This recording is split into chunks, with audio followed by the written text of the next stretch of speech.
Hai pembelajar, selamat bergabung kembali dalam akun YouTube Herlina Channel. Video pembelajaran kali ini berkaitan dengan mata pelajaran Administrasi Umum dengan pembahasan materi mengenai pengertian personel administrasi dan persyaratan personel administrasi. Dalam video pembelajaran ini, untuk materi persyaratan personel administrasi hanya akan dibahas dua persyaratan saja, yaitu persyaratan pengetahuan dan persyaratan potensi. Sedangkan persyaratan keterampilan dan persyaratan kepribadian akan dibahas pada video pembelajaran berikutnya.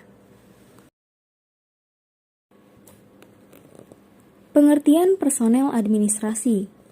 Personel atau personil merupakan sebutan lain untuk menyebut pegawai atau staf organisasi perusahaan. Berikut ini terdapat pengertian dari personel, personel kantor, dan personel administrasi. Personel adalah pihak yang bertanggung jawab atau suatu tugas atau pekerjaan dalam organisasi di suatu perusahaan. Sedangkan untuk personel kantor, dapat diartikan sebagai pegawai yang bekerja di lingkungan perusahaan atau perkantoran, baik kantor pemerintah maupun milik swasta, dan mendapatkan imbalan jasa berupa gaji dan tunjangan. Lalu, pengertian personel administrasi adalah staf atau pegawai yang bertugas untuk menjalankan tugas-tugas administrasi di organisasi atau perusahaan. Selain menjalankan tugas-tugas administrasi, personel administrasi juga berperan dalam proses penetapan langkah dan kebijakan yang nantinya akan dijalankan di perusahaan yang bersangkutan.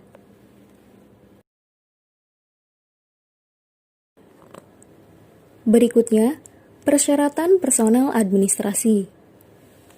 Selain kepribadian yang baik dan kemampuan yang ahli di bidang administrasi, personel administrasi umumnya harus memenuhi 4 persyaratan, yaitu pertama persyaratan pengetahuan, yang kedua persyaratan potensi, yang ketiga persyaratan keterampilan, dan yang keempat adalah persyaratan kepribadian. Yang pertama persyaratan pengetahuan. Pengetahuan yang diharapkan ada dalam diri calon personel dapat digolongkan menjadi 2, yaitu pengetahuan umum yang diperoleh melalui tingkat pendidikan formal dan non-formal, serta pengetahuan terkait bidang pekerjaan yang nantinya akan menjadi tanggung jawab si calon personel. Pengetahuan umum dapat diketahui melalui tingkat pendidikan formal terakhir, seperti tingkat sekolah menengah, yaitu SMA atau SMK, dan tingkat pendidikan tinggi, baik itu D3, S1, ataupun S2. Pendidikan formal adalah pendidikan yang dilakukan di dalam lingkungan sekolah. Bukti dari pendidikan formal dapat dilihat melalui ijazah, transkrip nilai, atau sertifikat. Sedangkan, pendidikan non-formal adalah pendidikan di luar lingkungan sekolah. Bukti pendidikan non-formal yaitu seperti sertifikat khusus dan pelatihan. Bukti pendidikan terakhir merupakan tanda bagi perusahaan bahwa calon personel telah memiliki pengetahuan yang cukup serta siap menerima tugas dan pekerjaan dari perusahaan. Sementara itu, pengetahuan terkait bidang pekerjaan yang nantinya akan menjadi tanggung jawab calon personel administrasi dapat diketahui melalui tahap wawancara atau pengalaman kerja calon personel. Pengetahuan yang memadai dan pengalaman kerja terkait bidang pekerjaan yang nantinya akan ditangani calon personel menjadi nilai tambah bagi calon personel di mata perusahaan. Yang kedua, persyaratan potensi. Potensi merupakan kemampuan yang menjadi kekuatan pribadi yang dimiliki oleh setiap individu. Potensi diri dapat merupakan bawaan lahir ataupun diperoleh berdasarkan pengalaman dan pelajaran yang diterima seseorang dalam hidupnya. Potensi diri dibedakan menjadi 2, yaitu potensi fisik dan potensi non-fisik. Potensi fisik adalah kekuatan pribadi yang berwujud kondisi fisik atau jasmani. Potensi fisik meliputi penampilan fisik dan rupa wajah. Misalnya, wajah yang cantik atau tampan, serta tubuh yang tergolong tinggi dan gagah. Kualitas indera, yaitu kemampuan dalam melihat, mendengar, meraba, dan mencium yang tergolong baik ataupun sebaliknya. Daya tahan tubuh. Misalnya tubuh yang sehat, segar, bugar, kuat, dan kesehatan yang baik secara umum ataupun sebaliknya.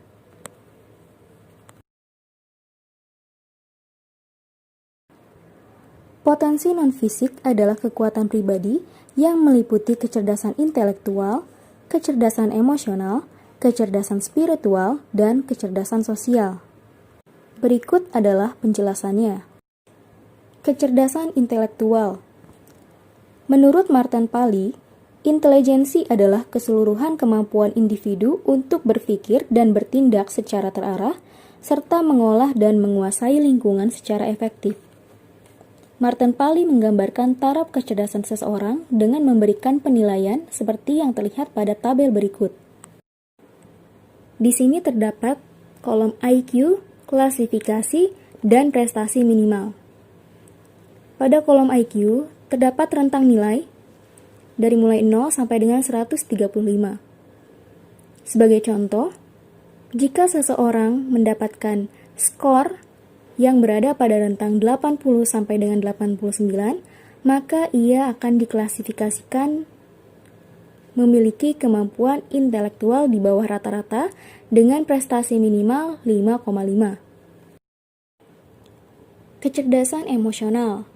Menurut Daniel Goleman, kecerdasan emosional adalah kemampuan individu untuk mengenali emosi atau perasaan diri sendiri dan emosi orang lain, memotivasi diri sendiri, serta mengelola emosi itu dengan baik pada diri sendiri dan dalam hubungannya dengan orang lain. Ciri-ciri seseorang dengan kecerdasan emosional adalah sebagai berikut. A. Dapat memotivasi diri sendiri dan orang lain. B. Tidak mudah stres dan frustasi saat menghadapi masalah. C.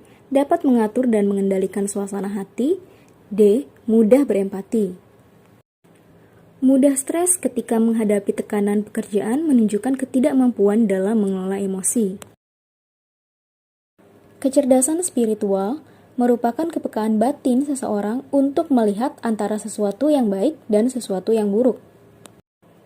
Ciri-ciri seseorang yang mempunyai kecerdasan spiritual adalah sebagai berikut. A. Pantang menyerah dan tidak mudah berputus asa. B. Bersifat optimis dan penuh asa. C. Memiliki sifat tenang. D. Menganggap bahwa dirinya adalah milik Tuhan. E. Selalu berserah diri dan berdoa. Seseorang yang mempunyai kecerdasan intelektual dan emosional ternyata belum menjamin kesuksesan seseorang dalam bergaul dan berinteraksi sosial. Dengan demikian, diperlukan kecerdasan lainnya untuk lebih mengoptimalkan kecerdasan intelektual dan kecerdasan emosional. Kecerdasan tersebut adalah kecerdasan sosial. Ciri-ciri orang yang mempunyai kecerdasan sosial antara lain sebagai berikut. A. Mempunyai kepekaan sosial. B. Mampu berkomunikasi dengan baik terhadap orang lain. C. Mempunyai perasaan empati terhadap orang lain. D. Mempunyai pengertian atau pemahaman terhadap orang lain. Potensi-potensi tersebut harus dimiliki oleh setiap orang. Meskipun demikian, tidak semua potensi tersebut dimiliki oleh setiap orang. Ada kalanya, seseorang hanya memiliki satu macam potensi saja, tetapi ada juga yang memiliki beberapa potensi. Sebagai contoh, ada seseorang yang mempunyai IQ tinggi, tetapi IQ-nya rendah atau sebaliknya. Oleh karena itu, seseorang harus dapat mengetahui potensi yang dimilikinya.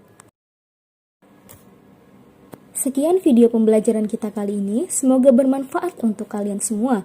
Wahai pembelajar, jangan lupa kunjungi video pembelajaran lainnya di akun YouTube Herlina Channel. Tetap semangat dan jangan pantang menyerah.